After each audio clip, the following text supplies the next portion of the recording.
Bonjour à tous, aujourd'hui on va parler du moteur de machine à laver. C'est un moteur de 230-240 volts, 50 Hz, d'une puissance de 360 watts, 1 ampère 65. De quoi il se compose? Ici on a un bornier avec des fils. Donc là je les ai repérés avec des gaines thermorétractables de différentes couleurs. Donc on peut apercevoir le rotor ou l'induit. Je suis en train de le faire tourner. C'est la partie mobile du moteur qui tourne sous l'effet du champ magnétique. Il est constitué d'un noyau de fer et d'enroulement de cuivre.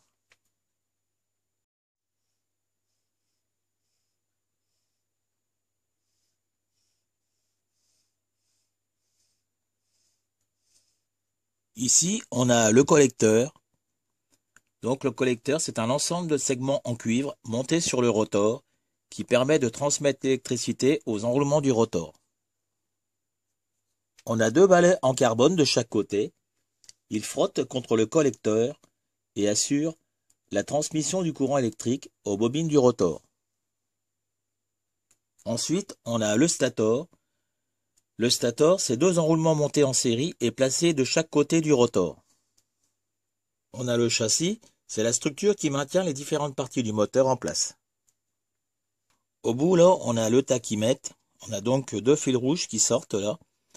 C'est ça qui va donner des informations à la carte électronique. Bon, c'est une génératrice qui va fournir du courant et qui sera proportionnelle à la vitesse du moteur. Donc on peut facilement repérer déjà les fils. Là, les deux premiers là, que j'ai repérés en bleu, c'est ceux qui sont reliés au tachymètre. Ensuite, on a les deux fils qui sont reliés au balai. Donc celui-ci, puis bon, l'autre de l'autre côté. Et c'est les deux suivants. Donc je les ai repérés en rouge.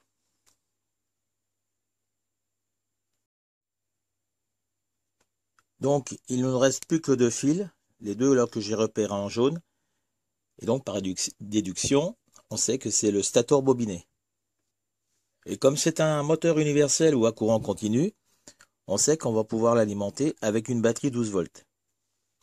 Donc ça, on verra ça à la fin. Voilà, donc j'ai fait un petit schéma pour les branchements. Donc ici, on a le rotor bobiné, ensuite qui est relié au collecteur, avec les balais de chaque côté. Et on a les stators bobinés de chaque côté du rotor bobiné. Et au bout là, le tachymètre. Sur mon moteur d'origine, les deux stators bobinés sont reliés en série. Donc, si on veut alimenter notre moteur, il va falloir faire un chantre entre un balai et le stator bobiné. Comme ceci.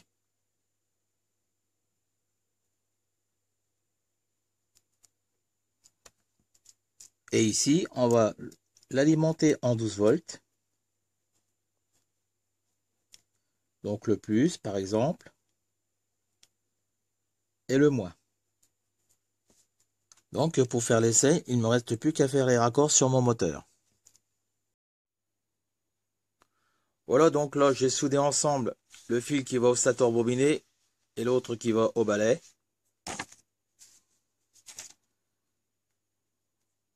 Donc le fil rouge et le fil jaune.